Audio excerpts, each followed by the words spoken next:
Kidney কি? মানবদেহে কিডনির অবস্থান কোথায়? কিডনির কাজ কি? কি কারণে কিডনি বিকল হয়ে যায়? কিডনিতে কত পরিমাণে নেফ্রন থাকে? কিডনির অবস্থান কোথায়? এ ব্যাপারে আমি পর্যায়ক্রমে বিস্তারিত আলোচনা করব। আসসালামু আলাইকুম রহমতুল্লাহি ওয়া বারাকাতুহু। আমি ডাক্তার মীর শহীদুল ইসলাম। আমার চেম্বার শুভেচ্ছা 255, শেখঘাট, সিলেট। অনেক ভাইয়েরা ফোন করেন, স্যার আপনার চেম্বারের ঠিকানাটা যদি একটু বলে দিতেন, আপনার চেম্বারে আসতাম। জি, আপনারা যারা জানেন না, যারা সরাসরি আমার থেকে ভিজিটিং কার্ড পাননি, তারা গুগলে গিয়ে ডাক্তার মীর শহীদুল ইসলাম কথাটি লিখে সার্চ দেন, আমার ভিজিটিং কার্ড পেয়ে যাবেন। ওখানে আমার মোবাইল নাম্বার পেয়ে যাবেন, আমার লোকেশন পেয়ে যাবেন। এই সমস্ত তথ্যাদির মাধ্যমে আপনি আমার চেম্বারে বেড়াতে আসতে পারবেন। জি দর্শক শ্রোতা, বুঝতেই পারতেছেন অত্যন্ত গুরুত্বপূর্ণ একটা অর্গান নিয়ে আলোচনা করব। তো সুতরাং আলোচনাটা না টেনে পুরো আলোচনাটা দেখলে আপনি বিস্তারিত তথ্য জানতে পারবেন। আপনি জানলে আপনি আপনার বন্ধুবান্ধবদেরকেও এই কিডনির বিভিন্ন তথ্যাদি সম্পর্কে তাদেরকে ধারণা দিতে পারবেন। জি প্রথমেই আসি, হোয়াট ইজ রেনাল? কিডনি কি? বৃক্ক কি? এক কথায় কিডনি একটা রেশনতন্ত্রের একটা বিপাকীয় পর্যায়ের একটা শরীরের গুরুত্বপূর্ণ একটা অঙ্গ, যা দুটি থাকে। এই দুটি কোথায় থাকে? অবস্থান কোথায়?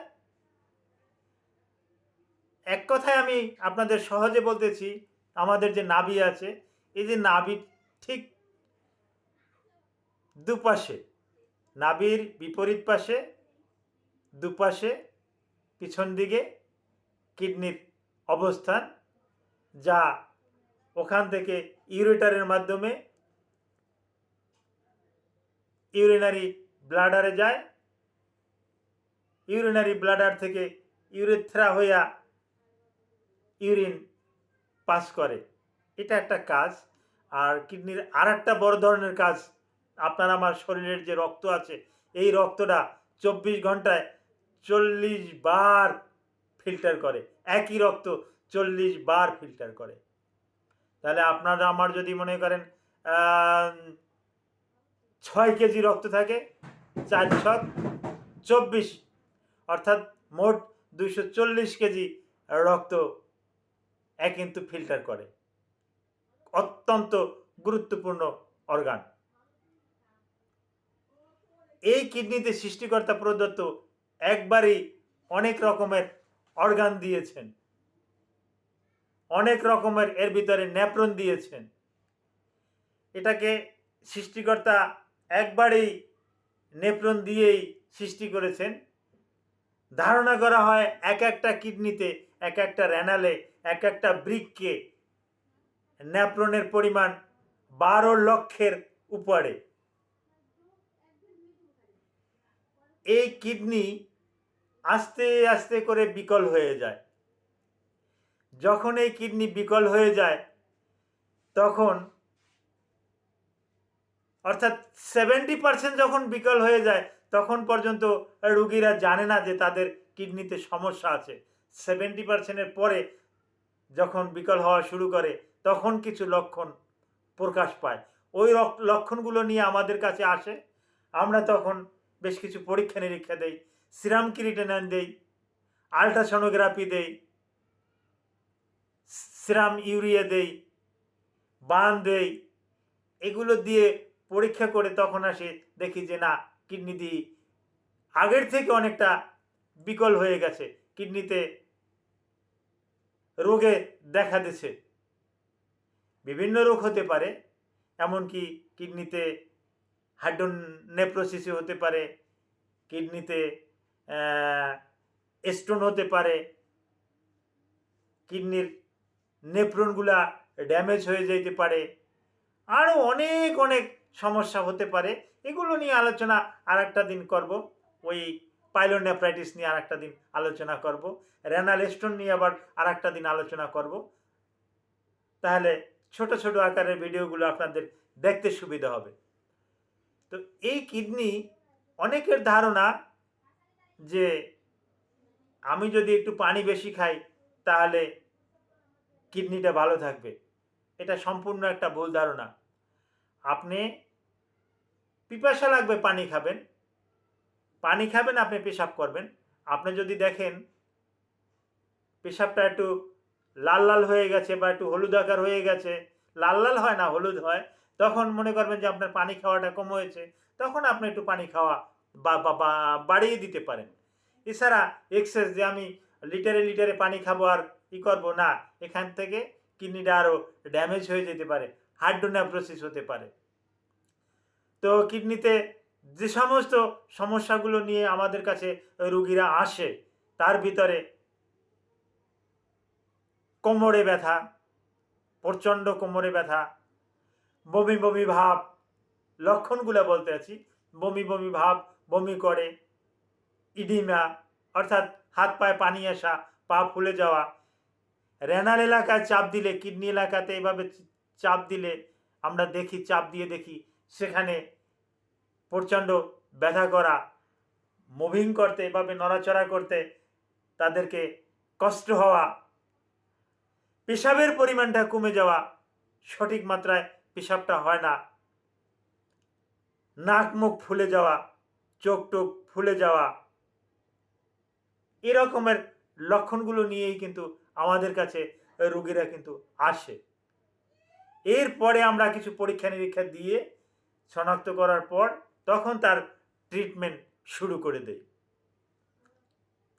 আর যদি জটিল কোনো সমস্যা পেয়ে যাই, তাৎক্ষণিকভাবে ন্যাপ্রোলজিস্ট অথবা ইউরোলজিস্টদের কাছে পাঠিয়ে দেই। বিশেষজ্ঞ ন্যাপ্রোলজিস্ট বা ইউরোলজিস্ট ঢাকাতে যারা আছেন তাদের শরণাপন্ন হই, তাদেরকে বলি এই রুগীটা আমার কাইন্ডলি একটু তাড়াতাড়ি দেখবেন, অনেক দূর থেকে যাচ্ছে। এতটুকু সহযোগিতা আমার মাধ্যমে রুগীর ক্ষেত্রে হয়ে থাকে।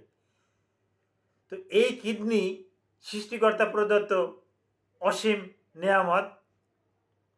এটার নেফ্রনগুলো নষ্ট হয়ে গেলে এটা কোনো ঔষধের মাধ্যমে এটা হচ্ছে না, এটা রিজেনারেট করা যাচ্ছে না।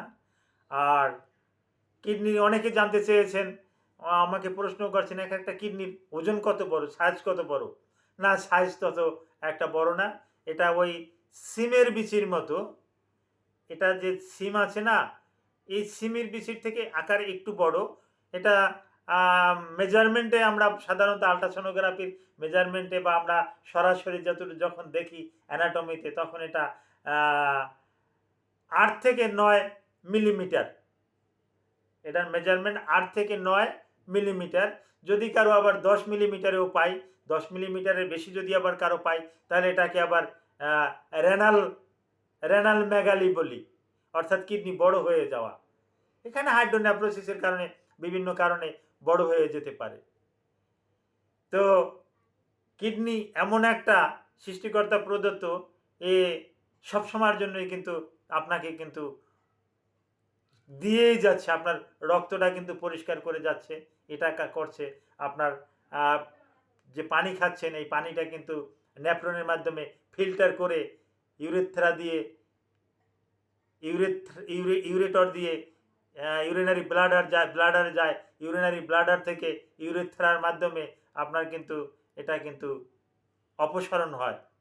সুতরাং এই যে লক্ষণগুলো বললাম, হাত পা ফুলা, শরীরে পানি জমা, শরীরে ব্যথা করা, ম্যাজমাজ করা, কাঁপুনি দিয়ে জ্বর আসা, কোমরে প্রচণ্ড ব্যথা করা, ক্ষুধামন্দা একটা লক্ষণ, পানি দেখলে ভয় করা, শরীরের রক্তশূন্যতা হওয়া, এরকমের সিমটম দেখা দিলে কাল বিলম্ব না করে আপনি বিশেষজ্ঞ চিকিৎসকের শরণাপন্ন হবেন।